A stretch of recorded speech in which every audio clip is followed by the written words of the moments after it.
Can we do more? Yes? Mr. Hitchens, you are likely the world's most charming, roguish, and enlightened atheist, and I love you for that. But as a Sufi Muslim, I'm very ruffled by the title of your book. Of all the titles that you likely had at your disposal, did you have to settle for the literal negation of Allahu Akbar? Yes. I thought so. Thank you for that question. Thank you.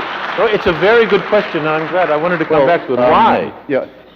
As I've said, I think that all religions are wrong in the same way, in that they privilege faith over reason, but they're not all equally bad in the same way all the time. I mean, if I'd been writing in the 1930s, I would certainly have said that the Roman Catholic Church was the most dangerous religion in the world because of its open alliance with fascism and anti-Semitism, which the damage from that our culture has never recovered from and never will.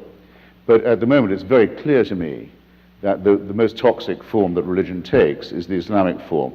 The horrible idea of wanting to end up with Sharia, with a religion-governed state, a state of religious law, and that the best means of getting there is jihad, holy war, and that Muslims have a special right to feel aggrieved enough to demand this, I think is an absolute obscene wickedness, and I think their religion is nonsense.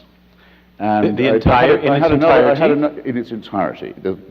The idea of God speaks to some illiterate merchant warlord in Arabia, and he's able to write this down perfectly, and it contains the answers to all human. Don't waste my time. It's bullshit. But you're saying the same about it. Also, that God speaks. The Archangel Gabriel speaks only Arabic, it seems. I just want to say, in retrospect, you were very civil, actually. I don't know what I was thinking. Is this the same characterization of all religions? Well, actually, no, because remember, Islam makes one special claim for itself. All religions claim to be revealed truth. They all are founded by divine revelation. But Islam rather dangerously says, ours is the last and final one. There can't be any more after this. This is God's last word. Now, that's straight away a temptation to violence and intolerance. And if you note, it's a temptation they seem quite willing to fall for. Rabbi, Second, do you have any I had another motive. Another motive, which is this. If you remember Dick Gregory, the older comrades here will, great black comedian and civil rights activist, when he came to write his memoir, he called it nigger. Right. It upset a lot of people, including his old mum, who called him and said, "Why are you doing this?" And he says, "Mama, every time you hear that word again, they're selling my book." So every Allahu Akbar reminds people that we're in a very serious struggle with a very depraved religion.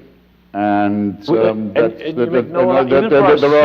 help is available. Friend, you give no quarter?